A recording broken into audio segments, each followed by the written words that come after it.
你看看这个，是万民书。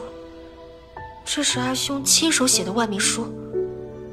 我已经让殷巡去争取更多的百姓情愿签名，上交凉州府。阿兄写这个，是因为同情吕春莲。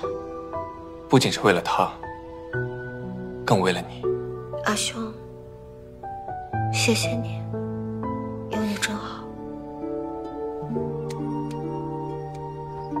你不是说过，若妾身有意，便要与你直说，无需拐弯抹角，由他人转述吗？